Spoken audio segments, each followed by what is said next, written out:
Bonjour et bienvenue dans ce tout premier épisode de Désastre écologique.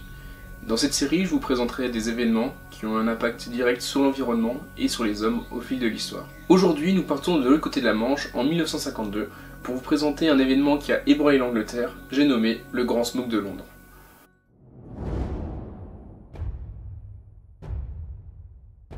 Nous sommes le 4 décembre 1952. Suite à un anticyclone, une grosse vague de froid et un épais brouillard s'abat sur la ville de Londres. Souffrant des basses températures, les Londoniens vont commencer à augmenter leur consommation de charbon. Les jours passent, mais le brouillard persiste. Il commence à se répandre rapidement et adopte une couleur jaune sombre due à l'augmentation du niveau de pollution.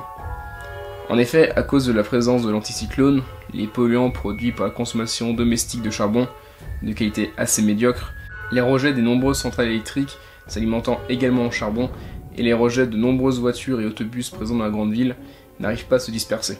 Le Big Smog est né. Alors s'abat sur la ville un chaos total.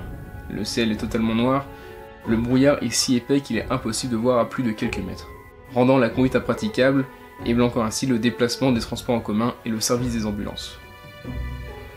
Mais il y eut également un impact direct sur la population londonienne. Pouvant s'infiltrer dans les bâtiments, la population était directement exposée à ce brouillard de pollution, provoquant des hypoxies et des infections aux poumons.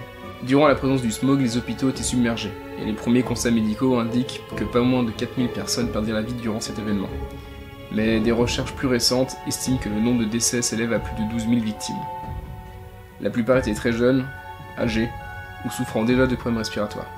Le fléau provoqué par le smog donna un premier élan au mouvement moderne en faveur de l'environnement, et incita les populations et les politiques à prendre en compte le phénomène de pollution de l'atmosphère. Une étude a été faite en 2016 en France et estime que le nombre de décès dus aux particules fines s'élève au moins à 48 000 personnes par an. Mais nous ne sommes pas les plus à plaindre, car aujourd'hui de nombreux pays subissent leur propre Big Smog, comme la Chine ou l'Inde, où la pollution de l'air est responsable cette fois-ci de plus de 1,1 million de décès par an.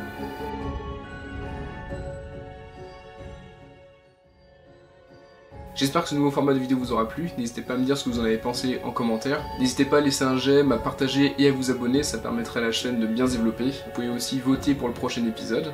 J'espère sincèrement que cet épisode vous aura plu et je vous dis à bientôt pour une prochaine vidéo.